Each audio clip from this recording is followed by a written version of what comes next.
नमस्कार, आप देख रहे हैं 4 PM। मैं हूं आपके साथ सिमरन। यूं तो राजनीतिक दल अक्सर अपने खेमे को मजबूत करने और चुनाव जीतने के लिए किसी भी हद तक चले जाते हैं, लेकिन कुछ दल ऐसे भी थे जो अपने सिद्धांतों पर चलते थे और जनता के बीच दूसरे विरोधी दलों को नीचा दिखाने के लिए ज्ञान रूपी उपदेश भी दिया करते थे। लेकिन अब मौजूदा समय की अगर हम बात करें तो उनके नियम, कायदे, कानून सब धरे के धरे रह चुके हैं और चुनाव को जीतने के चक्कर में खुद को हद से ज्यादा नीचे गिरा दिया है। आलम यह है कि सत्ता पर बने रहने के लिए जिन चीजों से कथित तौर पर दूर भागते थे या यूं कहे कि उन चीजों को लेकर विपक्ष को ट्रोल करते थे, आज उन्हीं के सहारे चुनाव लड़ रहे हैं। जी हां, हम बात कर रहे हैं भाजपा की। एक दौर था जब भाजपा कांग्रेस व अन्य विपक्षी दलों के परिवारवाद को लेकर घेरती थी और जनता को गुमराह करने का काम करती थी। लेकिन आज के दौर की बात करें तो अन्य विपक्षी दल जितना परिवारवाद से दूर जा रहे हैं, भाजपा परिवारवाद के उतने ही नजदीक जा रही है। अच्छा, ऐसा हो भी क्यों ना। लोकसभा चुनाव में करारी हार झेलने के बाद भाजपा अब किसी भी कीमत पर जल्द ही होने वाले जम्मू कश्मीर और हरियाणा चुनाव को नहीं हराना चाहती है। जिस तरह से भाजपा भी अब परिवारवाद के दलदल में घुसती चली जा रही है, जिसका खामियाजा भाजपा को इस बार के चुनाव में एक बार फिर से देखने को मिल सकता है। दरअसल इसी साल हुए लोकसभा चुनाव में भाजपा को विपक्ष ने इस कदर झटका दिया कि भाजपा अभी तक उस झटके से संभल ही नहीं पाई है। बात करें हरियाणा चुनाव की तो हरियाणा चुनाव में एक तरफ जहां कांग्रेस व विपक्ष की अन्य पार्टियां मजबूती के साथ चुनाव लड़ रही हैं, वहीं दूसरी तरफ भाजपा की सरकार होते हुए भी उसकी घबराहट साफ देखने को मिल रही है। दरअसल बात करें परिवारवाद की तो ये भाजपा का पसंदीदा मुद्दा रहा है। वे संसद के पटल से लेकर लाल किले की प्राचीर से कह चुके हैं कि भारत के लोकतंत्र के लिए सबसे बड़ा खतरा परिवारवाद है। हरियाणा इस बात पर बात करने के लिए और खास जगह इसलिए क्योंकि कांग्रेस की ओर से भूपेंद्र सिंह हुड्डा और उसके बेटे दीपेंद्र हुड्डा कमान संभाले हुए हैं, जो एक बड़े राजनीतिक परिवार से आते हैं। तो तीसरा और चौथा मोर्चा चौधरी देवीलाल के बेटे, पोते और परपोते संभाल रहे हैं। ऐसे में प्रधानमंत्री को कायदे से हरियाणा में परिवारवाद को बड़ा मुद्दा बनाना चाहिए, लेकिन ऐसा नहीं है।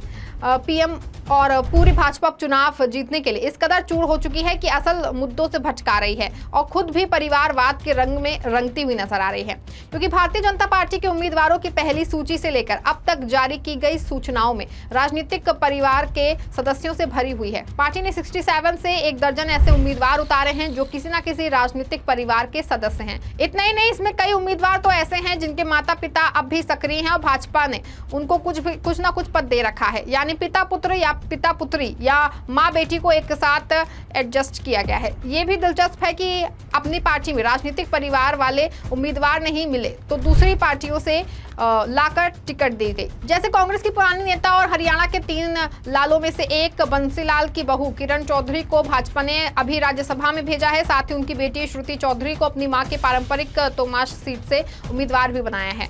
सोचें, पिछली बार भाजपा ने चौधरी वीरेंद्र सिंह के सामने शर्त रखी थी कि उनके और उनके आईएएस बेटे ब्रिजेश सिंह में से किसी एक को ही पद मिलेगा। तभी ब्रिजेश सिंह नौकरी छोड़कर सांसद बने थे, लेकिन इस बार किरण चौधरी के सामने ऐसी शर्त नहीं रही। इतने ही नेताओं से बस नहीं है और भी कई ऐसे नेता हैं जो इस सूची में शामिल हैं। भाजपा ने इन्हें मैदान में उतारा तो है चुनाव में जीत दर्ज कर हरियाणा में भाजपा की नाक बचाने के लिए, लेकिन ऐसा होता दिखाई नहीं दे रहा है। खैर, बता दें कि भाजपा ने केंद्रीय मंत्री राव इंद्रजीत सिंह की बेटी आरती सिंह राव को अटेली सीट से पार्टी का उम्मीदवार बनाया है। हरियाणा के बहुचर्चित 3 लालों में से एक भजन लाल के पोते भव्य बिश्नोई और पार्टी ने फिर से आदमपुर सीट से टिकट दी है।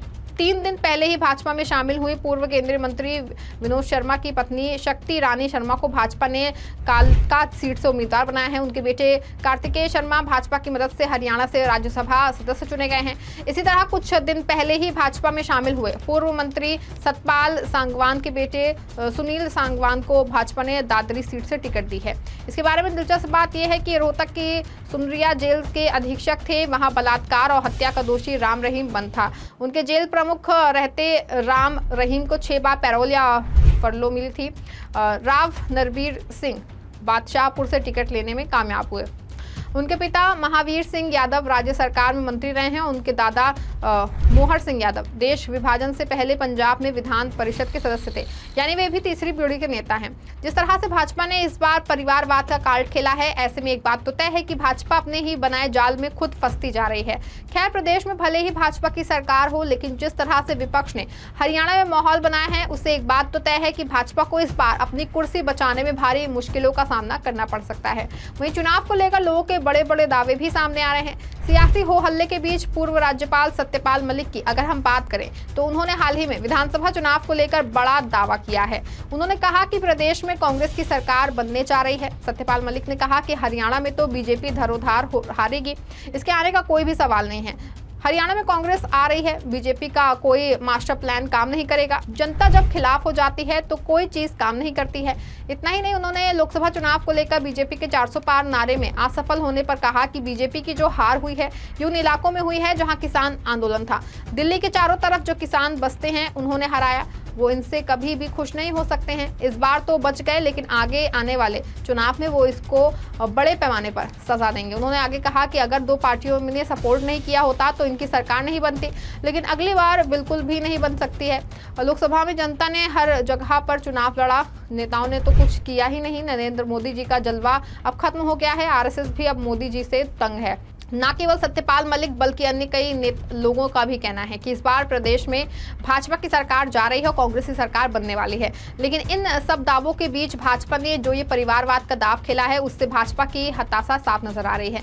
ऐसे में कुल मिलाकर देखा जाए तो जिस परिवारवाद को लेकर के बीजेपी लगातार विपक्षी दलों पर निशाना साधती आई है उसी ने खुद परहेज नहीं किया। बीजेपी ने हरियाणा में तीसरी बार सरकार बनने के लिए बेटी बेटियों को टिकट दिया है। ये बीजेपी की विधानसभा चुनाव में जीत के लिए बड़े नेताओं में जोर लगवाने की प्लानिंग का हिस्सा है। लोकसभा चुनावों में बीजेपी को 10 सीटों में से 5 सीटों पर हार मिली थी। ऐसे में बीजेपी विधानसभा चुनावों में कोई रिस्क नहीं लेना चाहती है। गौरतलब है कि भाजपा लोकसभा चुनाव में हारने के बाद अब विधानसभा चुनाव में जीतने के लिए पूरी तरह से कोशिश कर रही है। वहीं विपक्ष भी लगातार भाजपा को घेरने के लिए अपना प्लान तैयार कर रहा है। खैर, अब देखना होगा कि किस दल को इस बार के चुनाव में कितना फायदा होगा, ये तो आने वाले वक्त में पता चलेगा। इस खबर में फिलहाल बस इतना ही। ऐसी तमाम राजनीतिक खबरों के लिए बने रहें और जुड़े रहें 4 PM के साथ। धन्यवाद।